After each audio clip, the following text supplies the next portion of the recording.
Good afternoon, and welcome to the December 20th edition of Success by Association Live. This issue is sponsored by Kingsmill Resort. We thank them for being a valued ANC member and for their steadfast support.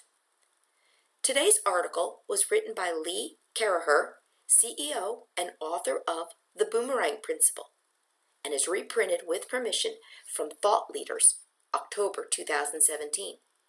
The article is titled, "Stop Worrying About People Leaving and Start Greening Your Own Grass." Today, the manager's lamentations of millennials aren't loyal and why should I put any time into training these people when they're going to leave soon and I'll have to start all over again are loud and frequent. Job hopping, disloyal millennials seem to be at the center of all complaints in talent discussions, no matter what region or industry. The conversation is misplaced. In general, millennials have learned by watching their parents and the news that no company will automatically take care of any one employee over the long haul.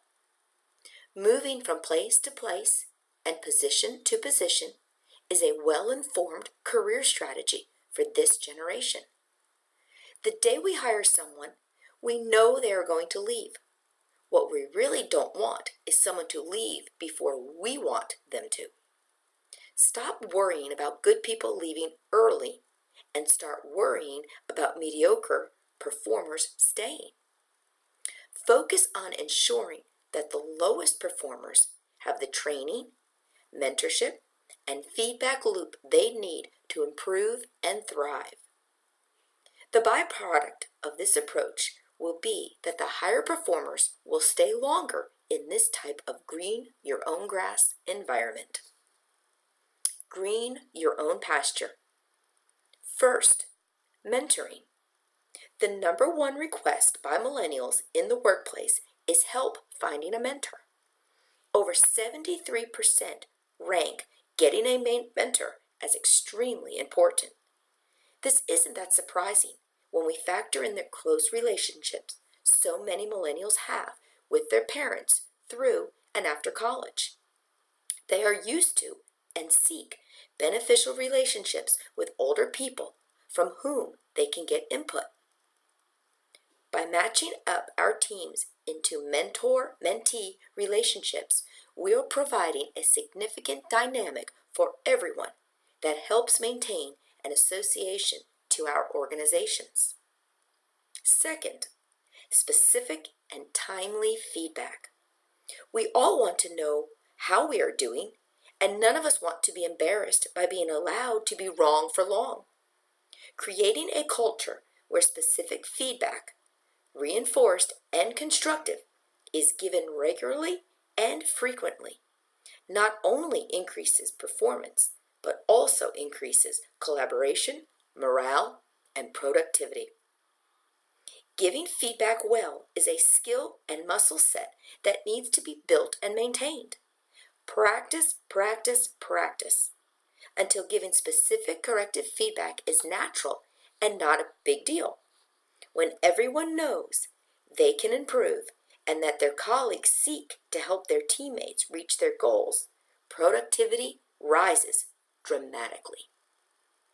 Third, appreciation. It is well documented by researchers at Harvard and Wharton, among other highly regarded institutions, that people and teams that feel appreciated outperform those that don't by significant margins. These significant margins translate right down to the bottom line. The better people feel about their contributions, the better the morale of the group, which contributes to a positive work environment, which in turn directly impacts performance and increases talent longevity. Frankly, it's a good business decision to nurture a culture where please and thank you are readily offered among colleagues. Fourth, leadership. Leadership development is the new black, something that every organization needs to be doing throughout a team, regardless of level, so that every member is equipped to take the lead when the time is right. Too often companies save leadership development for people they think may rise.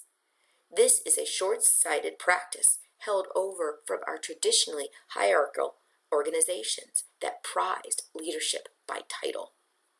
Hierarchy is antithetical to the millennial experience, and to reserve leadership training for the few negates the possibility of the many to lead in big and small ways throughout the day or process.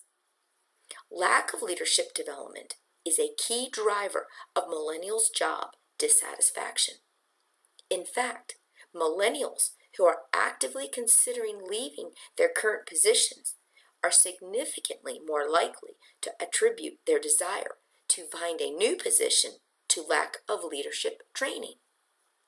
And lastly, opportunity and possibility. The ability to retain top talent in our organizations is directly related to how much opportunity these high performers feel they have to advance toward their individual goals. Thinking creatively about how your company can provide alternative, non-hierarchical career paths that maximize strengths and the desire to advance towards a person's individual goals will increasingly be the key to retaining the people who can make material difference in your company. Yes, it's messy. Yes, it's hard to check boxes with this mindset. Yes, it's absolutely possible. And those companies that figure it out first will have a significant advantage over those that don't in the increasing war for talent in which we are all engaged. At no time should greening our pastures compromise quality of performance in the blending of valuable cultures with high-performing teams that create the organizations that will thrive, not just survive.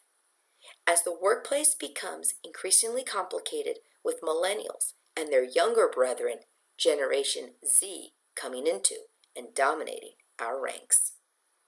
That concludes the article. We hope you have a great day.